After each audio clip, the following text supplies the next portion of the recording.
Chapter 13, The Skin I'm In. Why do teachers tell you stuff you don't want to hear? Like how wonderful their children are, or how big their house is, or what a quiet, pretty neighborhood they live in. It's Miss Saunders' turn, I guess. She comes in telling us she's late because her toilet ran over, and she had to clean her white carpets before they got stained. Like we really care. She presses her hands against her gray pinstripe pantsuit, then pulls the jacket sleeves down. No gold bracelet today, just a watch on one arm and a thin gold necklace around her neck. Miss Saunders is a motion machine this morning. She sets down her briefcase, throws her black bag in the closet up front, slaps her hands together like giant paddles, and tells everybody to get quiet. Then she fans herself with her hand. My landlord had to come over. She's opening and closing drawers looking for who knows what. I am never late. You guys know that. Now she's fingering the chalk. Pacing the room, there's sweat on her face. She leans herself against the desk and rubs her chin like she's trying to find lost words. Well, let's get started, she says, not even seeing what we all see up there on the blackboard. Who can tell me what Shakespeare meant when she begins, finally getting a look at our faces. Everybody is quiet. Who read the 30 pages I assigned last night? Miss Saunders asks. Most of the hands go up, including mine, even though I didn't read none of it. Then let's get to work, she says, heading for the blackboard. When Miss Saunders sees what somebody's drawn, she stops in her tracks, like she's been hit in the stomach. There's a woman's face up there on the blackboard. The left side is smooth and pretty. The right side is cracked and drooping like melting wax. It's done in pink, brown, and blue. It's a mess. That's all I can say. The teacher with two faces.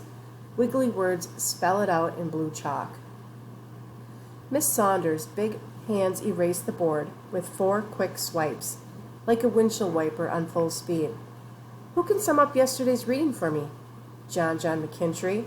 She says his name real weird, like maybe she ain't just asking him about the schoolwork, but accusing him of drawing the picture. We all stare at John. I know he didn't draw the picture. He came into class after me. Miss Saunders carries on with her lesson. Tell me about today's reading assignment. What would you do if you were Romeo and you loved a girl you couldn't have? Dump her, John says, staring right at me. Why sweat it? There's plenty of girls out there. Everybody laughs. John, you would not, Carrie Miller says. If you ever got a girl to like you, and we all know that ain't never gonna happen, you'd sell your skin to keep her. Miss Saunders slaps her hands together to get off the chalk and asks Carrie to hold her thought. Next thing you know, Miss Saunders is sitting on the corner of Carrie's desk, crossing her legs. Let John tell his story his way. But John, remember, this is the love of your life. Her folks are trying to keep you apart because you're not good enough. So they say. Nobody wants to talk about this stuff, I say half under my breath. Miss Saunders starts walking the classroom aisles. What do you want to talk about? She asks us. Why Malika's so black, John says. Miss Saunders' eyes shoot his way. Her smile is gone, and her arms are folded. Sorry, John says, shrugging and folding his arms too. Out of my room, John. Miss Saunders points to the door. But nothing, she says. Man, I'm thinking, why can't she just let it go? Forget about it. Don't she see dragging it out only makes it worse? Next thing I know, John's faking an apology to me, mumbling that he's sorry. Okay, everybody, let's get this thing back on track, Miss Saunders says. Romeo and Juliet, give me your thoughts, she says, unbuttoning her suit jacket. Romeo and Juliet didn't play by the rules. People had expectations for them. Wanted them to act and be a certain way, but they refused. Yeah, and they died anyhow, Worm shouts from the back. So what is your point? You tell me. Anybody here believe strongly enough to die for something or someone? My homies, Eric yells. I'd give up blood for one of my boys. My mama, shouts Desda. Nobody, says Jeremy. Ain't doing no dying for nobody but me. It's cold but true. Don't love nobody as much as my own fine black self, he says, kissing his arm from shoulder to fingertip. Now everybody's cracking up, including Miss Saunders. Yeah, Jeremy loves himself some Jeremy, Rena says. Jeremy starts rubbing his cheeks. You gotta love yourself, baby. If you don't, who will? Romeo loved Juliet. My father loves my mother. People love other people, Desda says. But when they're gone, who's gonna love you? When Romeo died, Juliet killed her stupid self. She loved him more than her own self. Now, do that make sense? Jeremy says. Miss Saunders is on the other side of the room now. She's standing right next to Jeremy.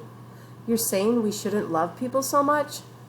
No, I'm saying if you love yourself more than you love me, you will take good care of you, and you won't try to do me in because that's just going to cause problems for you.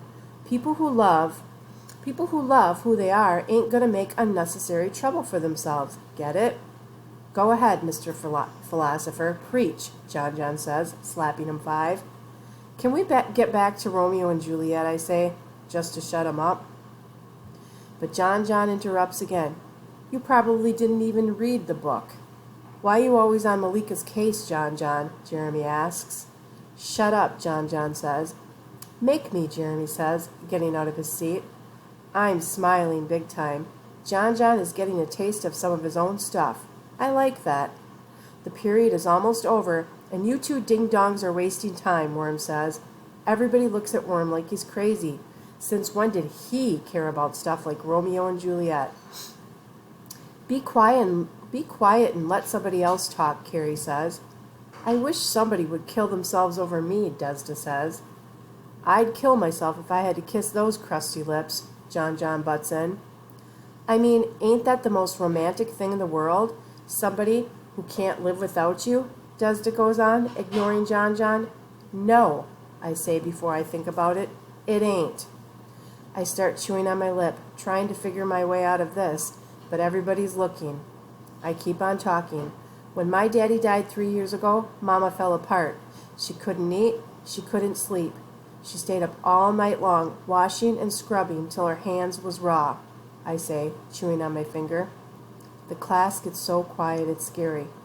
I was 10 years old and brushing her teeth, feeding her oatmeal like a baby. She cried all the time. Last year, she finally came to. Got up one day, went and bought a sewing machine, and started making clothes. Ain't never sewed nothing before, just started.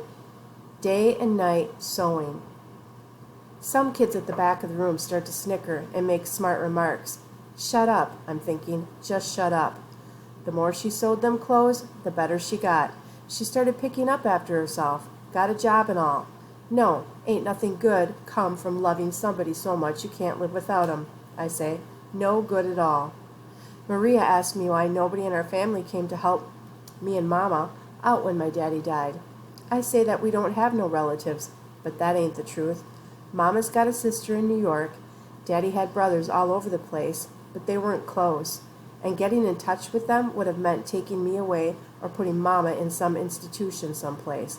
I wasn't having that, so we lived off Daddy's Social Security and savings. The classroom gets quiet again. Then the bell rings, busting up the silence like a fist through glass. And that concludes the Skin I'm In for Chapter 13.